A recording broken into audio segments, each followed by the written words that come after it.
বদরের যুদ্ধের অনেক দিন পর উহুদের যুদ্ধ সংঘটিত হয়েছিল। মদিনার মুসলিম এবং মক্কার কুরাইশদের সাথে এই উহুদের যুদ্ধ হয়।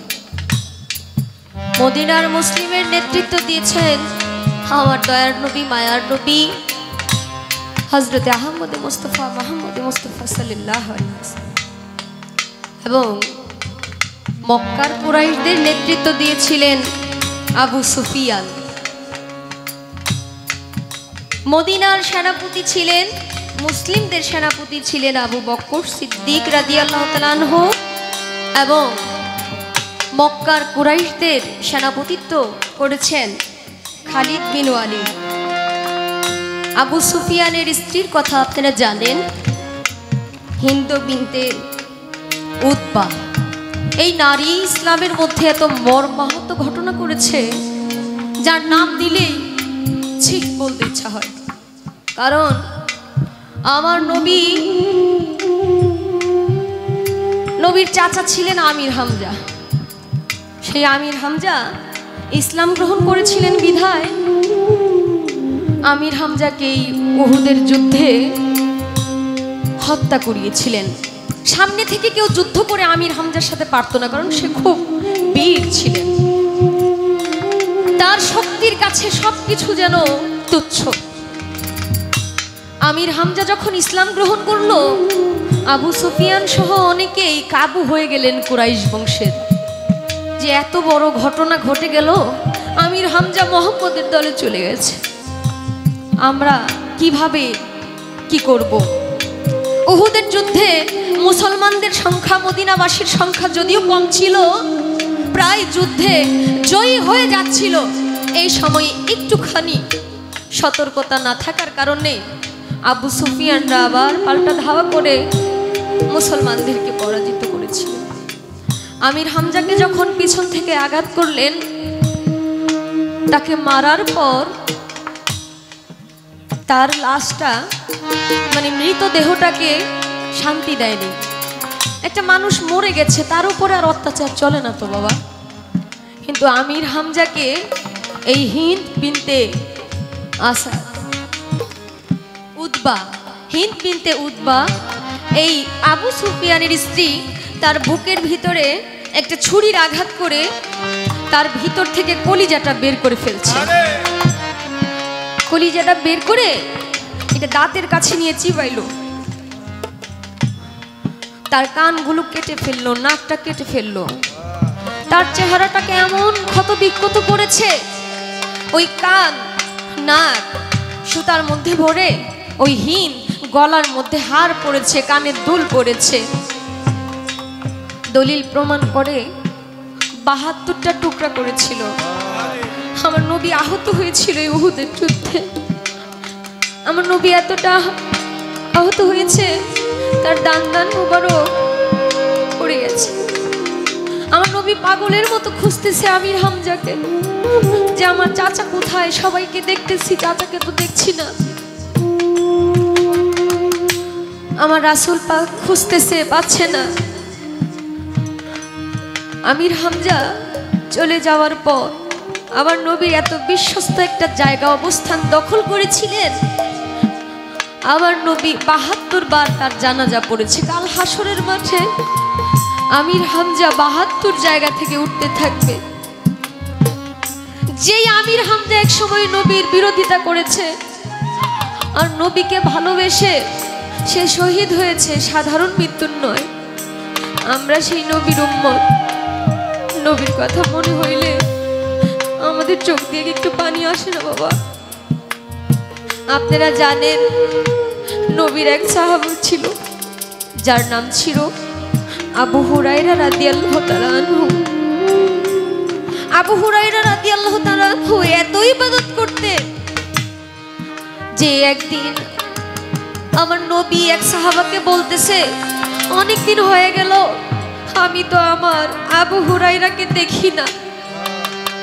আমার নবী আস্তে আস্তে আবু হুরায়রা রাদিয়াল্লাহু তাআলা আনহুর বাড়িতে চলে গেলেন। যায় দেখে আবু হুরায়রা ঘরের ভিতরে কয় আবু হুরায়রা বাড়িতে আছো? আল্লাহর নবী আপনি আসছেন আমার বাড়িতে? আপনি বললে তো আমি যাইতাম, আপনি আসছেন কেন?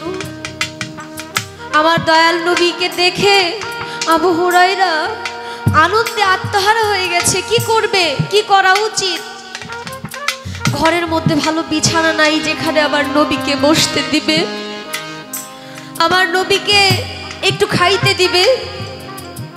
বাড়ির উঠানে একটা খেজুর গাছ ছিল, খেজুর গাছের নিচে একটা পাথর রাখা ছিল। বলতেছি ইয়া রাসূলুল্লাহ, আপনি একটু এখানে বসেন, আমি আপনার জন্য একটু শরবত করে নিয়ে আসি। যখন আবু হুরায়রা রাদিয়াল্লাহু তাআলা আনহু ঘরের ভিতরে ঢুকলেন, আমার নবী বলতেছে আবু হুরায়রা। আবু হুরায়রা বললেন ইয়া রাসূলুল্লাহ, কিছু বলবেন? আচ্ছা, আমি যে পাথরের মধ্যে বসলাম, এই পাথরের মধ্যে দেখতেছি মানুষের অবয়ব। এখানে নাকের চিহ্ন বোঝা যায়, চোখের চিহ্ন বোঝা যায়, পায়ের চিহ্ন বোঝা যায়, হাঁটুর চিহ্ন বোঝা যায়। এখানে এরকম মানুষের মূর্তির মতো কেন? আবু হুরায়রা রাদিয়াল্লাহু তাআলা আনহু বলতেছে ইয়া রাসূলুল্লাহ, আমার ঘরে তো কোনো ভালো কিছু নাই। আপনি যে ইবাদত আমাকে শিখিয়ে দিয়েছেন, এই ইবাদত এই পাথরের মধ্যে করতে করতে এই পাথরটা ক্ষয় হয়ে গেছে। আমার রাসূল পাক অনেক খুশি হয়ে গেলেন। আমার আবু হুরায়রা এত ইবাদত করে যে পাথরের মধ্যে তার দাগ পড়ে গেছে।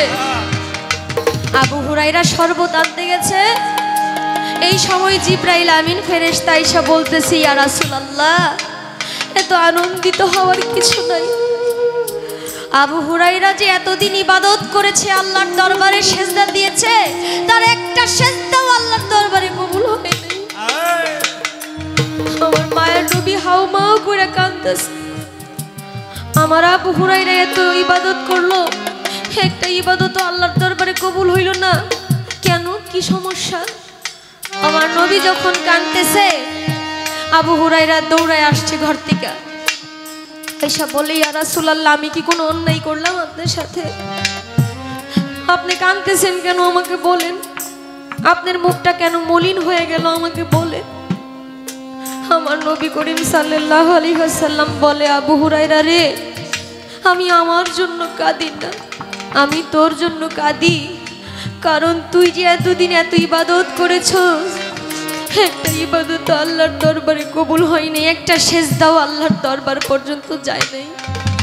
আবু হুরায়রা আমার নবীর পায়ে পড়ে গেছে, ও ইয়া রাসূলুল্লাহ, আমি আল্লাহর দরবারে সেজদা করেছি আপনাকে দেখে, আপনাকে দেখে ভালোবাসা জেগেছে, আমি আল্লাহকে চিনতে চেষ্টা করেছি আপনার জন্য। আমি তো আল্লাহর জন্য ইবাদত করি নাই, আমি তো আপনার জন্য ইবাদত করছি। আপনি বলেন, আপনি আমার ভালোবাসেন, আপনি বলেন, আপনি আমার জন্য সুপারিশ করবেন। আমি আপনার জন্য আল্লাহকে, আল্লাহ সম্পর্কে জেনেছি, আপনি ছাড়া তো আমার কেউ নাই। সাথে সাথে জিবরাইল আমিন ফেরেশতা আসলেন যে এতদিন একটা সেজদাও আল্লাহর দরবারে কবুল হয় নাই, এই কথা বলা মাত্র তার যত জীবনের গুনাহ ছিল আমি মাফ করে দিয়েছি। কিভাবে ডাকলে, কিভাবে বললে, কিভাবে ডাকলে আমার রাসূল পাক খুশি হবে, আমার মাওলা খুশি হবে তা তো জানি না। ওই যুদ্ধের কথা স্মরণ হইলে কষ্টে যন্ত্রণায় বুকটা ফেটে যায়। যে ওয়াইশকরণী পাগল আমার নবীর দন্ত মুবারক শহীদ হয়েছে বিধায় একে একে তার সকল দন্ত ফেলে দিয়েছে। তাই কবিতার গানের ভাষায় বললেন, নবীজি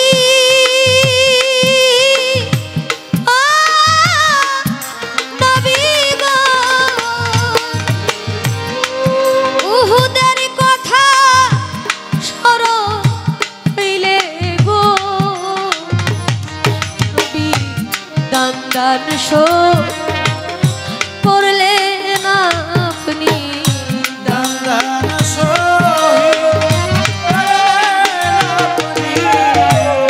দান শো করলেন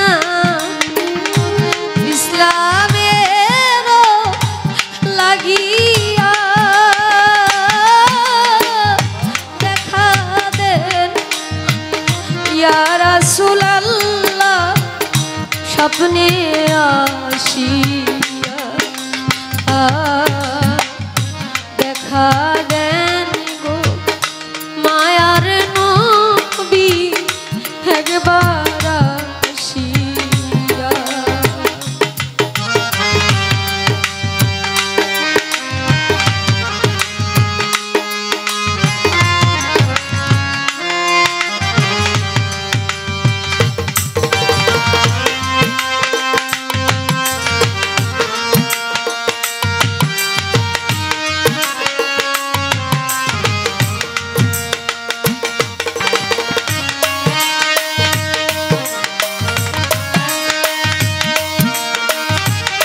উম্মত গো রাসূল হাসরে সুপারিশ করবেন রাসূল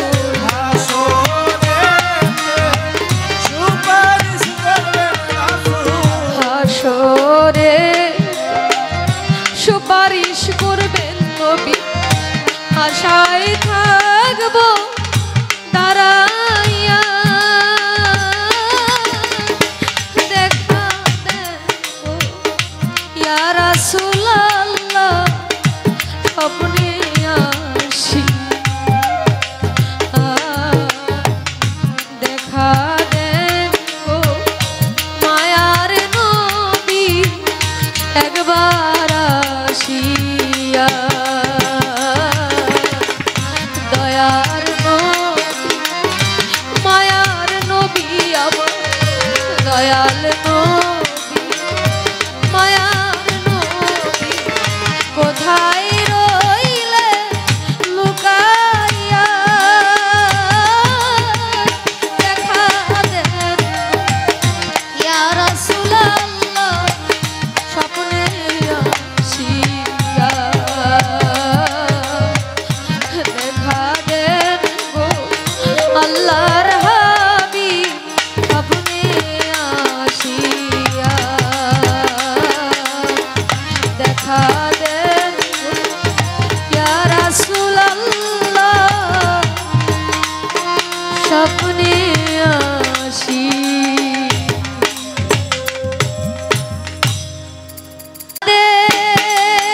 দেজু রায়না অঙ্গ তারে না দেখলে নয়ন সংবাদে জু রায়না অঙ্গ তারে না দেখলে নয়নে শিশিরে না ভেজে মাটি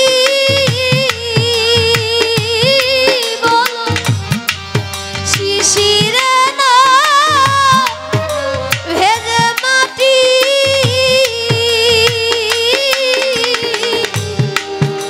বিনা বরিশনে গো সখী তারে না দেখলে নয়ন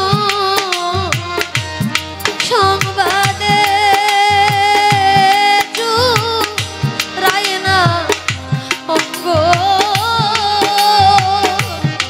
তারে না দেখলে না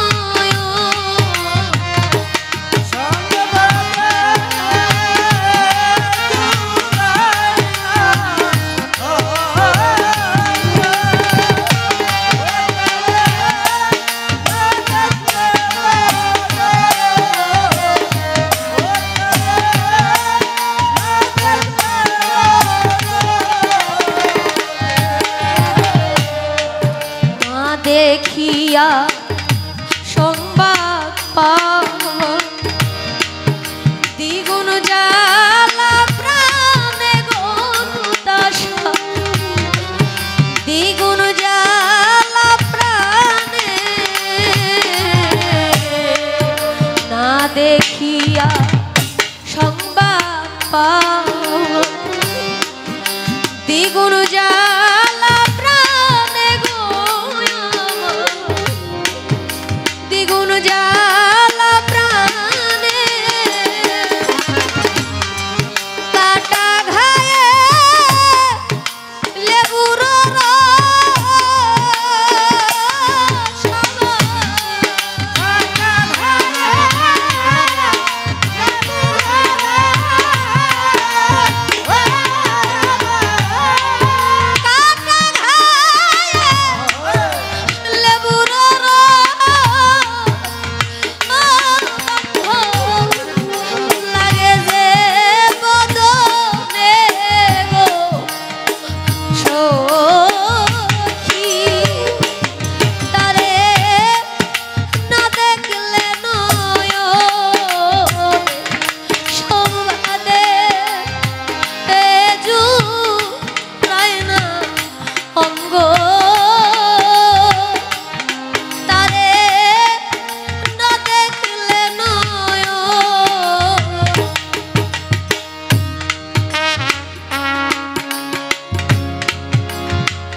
ভালোবাস নয়নে আর প্রাণে গো সখী নয়নে আর প্রাণে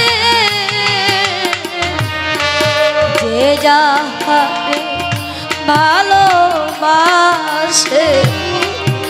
নয়নে আর প্রাণে গো সখী নয়নে আর প্রাণে তারে গিয়া যাই গো ভুলা রে তারে গিয়া যাই গো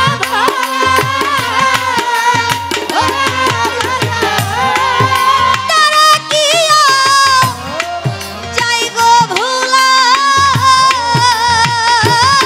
বলো থাকিতে জীবনে গো সখী তারে না দেখলে নয়ন সংবাদে জুড়ায় না অঙ্গ তারে না দেখলে নয়ন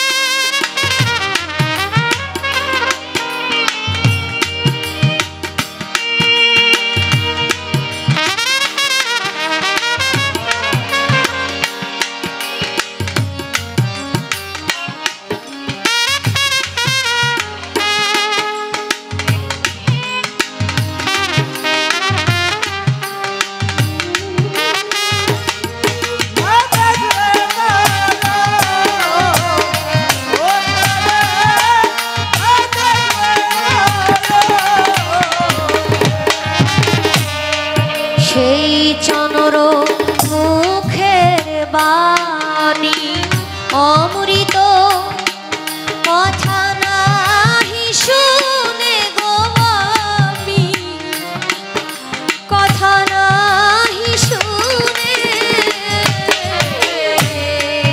সেই চনর মুখের বাণী